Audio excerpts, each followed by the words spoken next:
ரவுடியாக செயற்படும் அமைச்சர்கள் நடவடிக்கை எடுப்பாரா ஜனாதிபதி? சாணக்கியன் கேள்வி. இந்தியாவுடனான 2 ஒப்பந்தங்கள் உதய கம்மன்பில வெளிப்படுத்தியுள்ள தகவல்கள். எதிர்வரும் டிசம்பரில் மின் கட்டணம் 3 மடங்கு அதிகரிக்கும், வஜிர அபிவர்த்தன எச்சரிக்கை. தேர்தல் காலத்தில் பாதாள உலக செயற்பாடுகளை தடுக்க போலீசாரின் அதிரடி திட்டம். சித்தங்கேணி சிறுமி துஷ்பிரயோகம், மனித உரிமைகள் ஆணைக்குழுவால் வெளிவந்த உண்மை. 60 அடி கம்பத்திலிருந்து விழுந்து உயிரிழந்த நபர், பதற வைக்கும் காணொளி. கண்டி ஸ்ரீ தலதா வழிபாட்டு நிகழ்வை முன்னிட்டு விடுமுறை வழங்கப்பட்ட 24 பாடசாலைகள் நாளைய தினம் கல்வி செயற்பாடுகளுக்காக மீள திறக்கப்பட உள்ளதாக மத்திய மாகாண பிரதம செயலாளர் செயலகம் தெரிவித்துள்ளது. மேலும் பொதுமக்களுக்கு வசதிகள் மற்றும் பாதுகாப்பு படையினருக்கான தங்குமிடங்களை வழங்குவதற்காக 37 பாடசாலைகள் பயன்படுத்தப்பட்டன. அப்பாடசாலைகளும் நாளை மறுதினம் மீண்டும் திறக்கப்படும் என்று பிரதம செயலாளர் செயலகம் வெளியிட்டுள்ள அறிக்கையில் தெரிவிக்கப்பட்டுள்ளது. உள்ளூராட்சி தேர்தல் காலத்தில் பாதாள உலக நடவடிக்கைகளை தடுப்பதற்காக பாதுகாப்பு படையினரின் ஆதரவுடன் புதிய விரிவான பாதுகாப்பு திட்டத்தை போலீசார் ஆரம்பித்துள்ளனர். இந்த பாதுகாப்பு திட்டத்தில் போலீஸ் சிறப்பு படையை சேர்ந்த போலீஸ் அதிகாரிகள், அரசு புலனாய்வு அமைப்புகள் மற்றும் சாதாரண உடையில் போலீஸ் அதிகாரிகள் ஈடுபடுத்தப்படுவார்கள். கூடுதலாக நடமாடும் ரோந்துகள் மற்றும் பாதுகாப்பு மோட்டார் சைக்கிள் பிரிவும் செயற்படுத்தப்பட்டுள்ளன.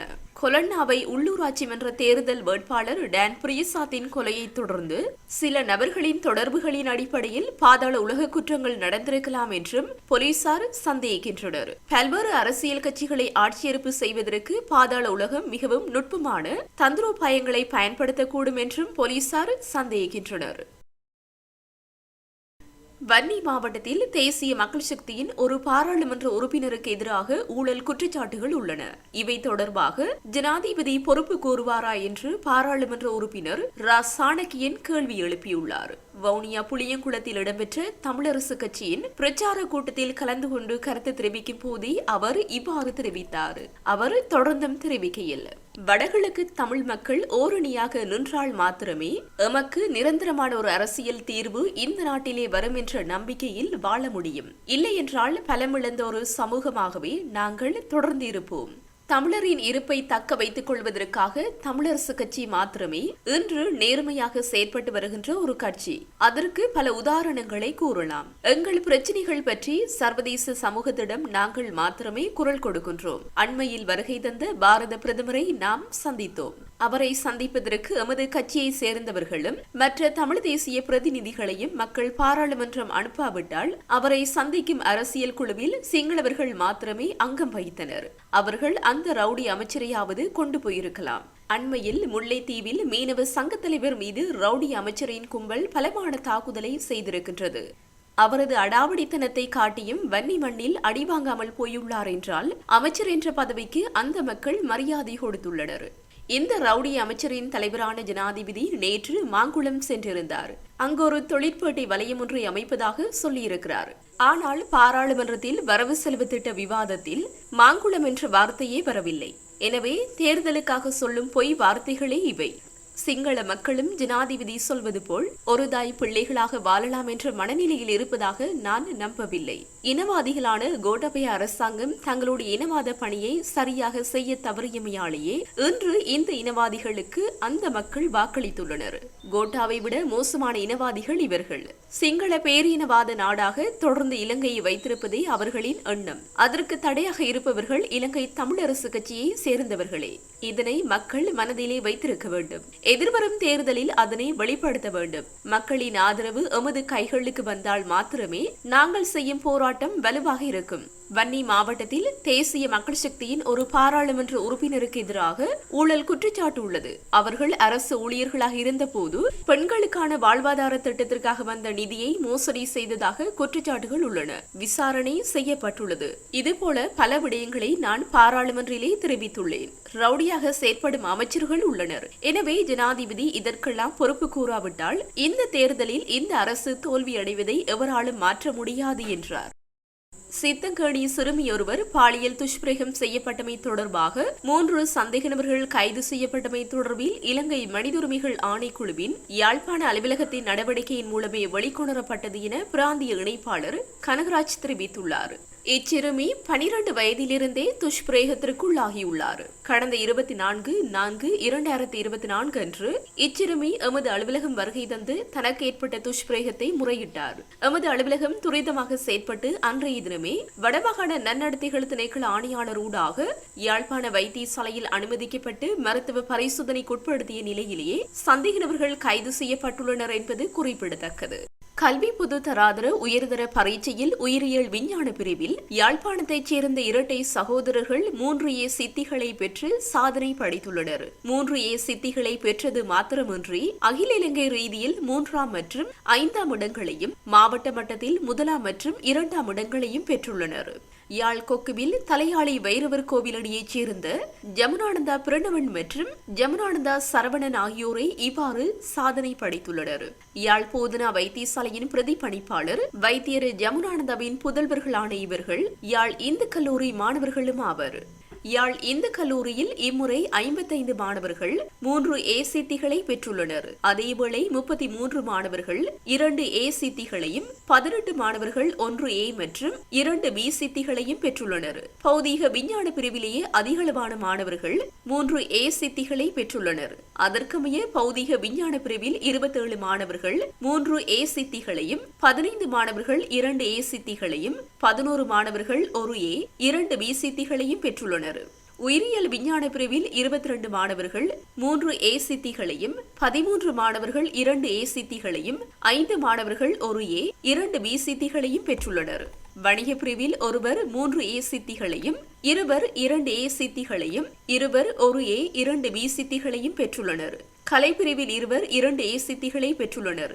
ஏனைய பிரிவுகளில் 5 3A சித்திகளையும் ஒருவர் 2A சித்திகளையும் பெற்றுள்ளமை குறிப்பிடத்தக்கது. இந்தியாவுடன் இலங்கை செய்து கொண்டுள்ள 2 ஒப்பந்தங்கள் குறித்த விவரங்களை முன்னாள் நாடாளுமன்ற உறுப்பினர் உதய கம்மன்பில பகிரங்கப்படுத்தியுள்ளார். பிவித்ருஹெல உரிமைய கட்சியின் தலைவரும் முன்னாள் நாடாளுமன்ற உறுப்பினருமான உதய கம்மன்பில இது தொடர்பில் நேற்று கொழும்பில் நடத்திய ஊடகவியலாளர் சந்திப்பின் போது குறித்த 2 ஒப்பந்தங்களின் நகல்களை பகிரங்கப்படுத்தியுள்ளார். இலங்கை இந்தியாவுக்கு இடையில் இதுவரை காலமும் மேற்கொள்ளப்பட்டிருந்த அனைத்து ஒப்பந்தங்களும் ஆங்கில மொழியில் மட்டுமே தயாரிக்கப்பட்டிருந்த நிலையில் இம்முறை கைச்சாத்திடப்பட்ட ஒப்பந்தங்கள் ஆங்கிலம் மட்டுமின்றி ஹிந்தி மற்றும் அரபி மொழியிலும் பிரதிகளை கொண்டுள்ளன. உதய கம்மன்பில பகிரங்கப்படுத்திய ஒப்பந்தங்களில் ஒன்று திருகோணமலையை பிராந்தியத்தின் கேந்திர முக்கியத்துவமிக்க இடமாக அபிவிருத்தி செய்தல் பற்றியதாகும். மற்றைய ஒப்பந்தம் இலங்கையின் தலைமன்னார் மற்றும் இந்தியாவின் மதுரைக்கு இடையில் கம்பிகள் மூலம் பரிவர்த்தனை மேற்கொள்வது தொடர்பானதாகும். அணிசேரா வெளிநாட்டு கொள்கையிலிருந்து வெளியேறி தற்போதைய அரசாங்கம் பக்கசார்பான கொள்கையை பின்பற்றுகிறது. துரதிர்ஷ்டவசமாக இந்தியா பாகிஸ்தான் யுத்தம் அறிவிக்கப்பட்டால் இலங்கையை இந்தியாவின் ஒரு பகுதியாக எண்ணக்கூடிய நிலைமை கூட ஏற்படலாம் என முன்னாள் பாராளுமன்ற உறுப்பினர் பிரேம்நாத் சி தொலவத்த தெரிவித்தார். கொழும்பில் நேற்று ஊடகங்களுக்கு கருத்து வெளியிடும் போதே இதனை தெரிவித்த அவர் மேலும் குறிப்பிடுகையில் பிராந்திய நாடுகளுக்கிடையில் யுத்த நிலைமை ஏற்படும் பட்சத்தில் அது இலங்கையிலும் தாக்கத்தை ஏற்படுத்தும். கடந்த காலங்களில் இந்தியா பாகிஸ்தானுக்கு இடையில் யுத்த நிலைமை ஏற்பட்ட போது ஸ்ரீமாவோ பண்டாரநாயக்க குமாரதுங்க போன்ற அரசு தலைவர்கள் அமைதியை ஏற்படுத்துவதற்காக அர்ப்பணிப்புடன் செயற்பட்டிருக்கின்றனர். ஆனால் தற்போதுள்ள தலைவர்களுக்கு அவ்வாறான இயலுமை இல்லை. இந்தியாவுடன் அரசாங்கம் செய்து கொண்டுள்ள ஒப்பந்தம் என்ன என்பது நாட்டுக்கு தெரியாது. அன்று இந்திய எதிர்ப்பு கொள்கையால் நாட்டில் வன்முறையை ஏற்படுத்திய ஜேவிபி இன்று ரகசிய ஒப்பந்தங்களில் கையெழுத்திடுகின்றது. இவ்வாறு எம்மால் ஒருதலை பட்சமாக செயற்பட முடியாது. பாகிஸ்தானும் எமது முன்னெடுப்புகளை அவதானிக்கிறது. பக்கச்சார்பாக செயற்பட்டால் பிராந்தியத்தில் மோதல்கள் ஏற்படுமே தவிர அமைதியை ஏற்படுத்த முடியாது. துரதிர்ஷ்டவசமாக இந்தியா பாகிஸ்தான் யுத்தம் அறிவிக்கப்பட்டால் இலங்கையை இந்தியாவின் ஒரு பகுதியாக எண்ணக்கூடிய நிலைமை கூட ஏற்படலாம். காரணம் அரசாங்கம் பல்வேறு முக்கிய விடயங்களை மறைத்து வைத்திருக்கிறது என்றார். இந்த வருடம் டிசம்பர் மாதத்தில் மின்சார கட்டணங்கள் 3 மடங்கு அதிகரிக்கப்படும் என முன்னாள் நாடாளுமன்ற உறுப்பினர் வஜிர அபிவர்த்தன எச்சரித்துள்ளார். காலியில் இடம்பெற்ற அரசியல் நிகழ்வொன்றில் கலந்து கொண்டு உரையாற்றும் போதே அவர் இதனை தெரிவித்துள்ளார். அவர் மேலும் தெரிவிக்கையில் பொருளாதாரம் பற்றி எனது புரிதலின்படி நவம்பர் அல்லது டிசம்பர் மாதத்திற்குள் நாடு வீழ்ச்சியடையும். இலங்கையின் பொருளாதாரம் வீழ்ச்சியடையும் பட்சத்தில் நாடாளுமன்ற உறுப்பினர் பதவி கிடைத்தாலும் இல்லாவிட்டாலும் இலங்கையை கவனித்துக் கொள்ள தயாராக இருப்பதாகவும் குறிப்பிட்டுள்ளார். போலீஸ் மா அதிபர் தேசபந்து தென்னக்கோனை அவரது பதவியில் இருந்து நீக்குவதற்காக நியமிக்கப்பட்ட விசாரணை குழுவிற்கு உதவ குற்றப்புலனாய்வு துறையைச் சேர்ந்த உதவி போலீஸ் கண்காணிப்பாளர் உட்பட 4 பேர் கொண்ட குழு நியமிக்கப்பட்டுள்ளது. போலீஸ் மா அதிபர் தேசபந்து தென்னக்கோனை விசாரிக்க நியமிக்கப்பட்ட குழு விசாரணைக்கு உதவுவதற்காக ஒரு போலீஸ் புலனாய்வு குழுவை நியமிக்குமாறு பதில் போலீஸ் மா அதிபர் பிரியந்த வீரசூரியவிடம் சமீபத்தில் அறிவித்தது. சம்பந்தப்பட்ட குழு 25ஆம் தேதி பாராளுமன்றத்தில் 2வது முறையாக கூடிய போதே இவ்வாறு தெரிவிக்கப்பட்டது. விசாரணை குழுவிற்கு உதவ சட்டம் அதிபர் திணைக்களத்தின் சார்பாக மேலதிக சொலிசிட்டர் ஜெனரல் திலீப பீரிஸ் மற்றும் துணை சொலிசிட்டர் ஜெனரல் ராஜித பெரேரா ஆகியோரையும் நியமிப்பது என்று முடிவு செய்யப்பட்டது. காலிக்கோட்டை சுவரிலிருந்து பல்கலைக்கழக மாணவர் ஒருவர் தவறி விழுந்து உயிரிழந்துள்ளதாக போலீசார் தெரிவித்துள்ளனர். சம்பவத்தில் ஜோன் கொத்தலாவல பாதுகாப்பு பல்கலைக்கழகத்தின் 21 வயதுடைய 1ஆம் ஆண்டு மாணவனே இவ்வாறு உயிரிழந்துள்ளார். குறித்த இளைஞன் ஜோன் கொத்தலாவல பாதுகாப்பு பல்கலைக்கழகத்தில் பயிலும் தனது நண்பர்களுடன் காலிக்கோட்டையை பார்வையிட சென்ற போதே கோட்டை சுவரிலிருந்து கீழே விழுந்துள்ளார். இதனையடுத்து படுகாயமடைந்த இளைஞன் போலீஸ் அதிகாரிகளால் கராப்பட்டிய தேசிய வைத்தியசாலையில் அனுமதிக்கப்பட்டார். இதனையடுத்தவர் சிகிச்சை பலனின்றி உயிரிழந்துள்ளதாக தெரிவிக்கப்படுகின்றது. நானுயா பகுதியில் இடம்பெற்ற பொன்னர் சங்கர் வரலாற்று நாடகத்தில் கம்பமரம் ஏறும்போது தவறி விழுந்து ஒருவர் உயிரிழந்துள்ளார். நானுயா போலீஸ் பிரிவுக்குட்பட்ட கிளாசோ தோட்ட பகுதியில் இன்று அதிகாலை இந்த சம்பவம் இடம்பெற்றுள்ளது. சுமார் 60 அடி உயரம் கொண்ட மரத்திலிருந்து குறித்த நபர் தவறி விழுந்த நிலையில் உயிரிழந்துள்ளதாக போலீசார் தெரிவித்தனர். நானுயா கிளாசோ தோட்டத்தை சேர்ந்த 63 வயதுடைய முருகன் சதாசிவம் என்பவரை இதன்போது உயிரிழந்துள்ளார். இவர் பொன்னர் சங்கர் வரலாற்று கூத்து நாடகத்தில் பெரிய அண்ணன் என்ற கதாபாத்திரத்தில் வேடமிட்டவர் எனவும் போலீசார் தெரிவித்தனர். நேற்றைய தினம் இரவு ஆரம்பிக்கப்பட்ட பொன்னர் சங்கர் வரலாற்று நாடகம் இன்று அதிகாலை வரை தொடர்ந்துள்ளது. உயிரிழந்தவரின் சடலம் பிரேத பரிசோதனைக்காக நுவரெலியா மாவட்ட பொது வைத்தியசாலையில் வைக்கப்பட்டுள்ளது. சம்பவம் தொடர்பான மேலதிக விசாரணைகளை நானுயா போலீசார் மேற்கொண்டு வருகின்றனர்.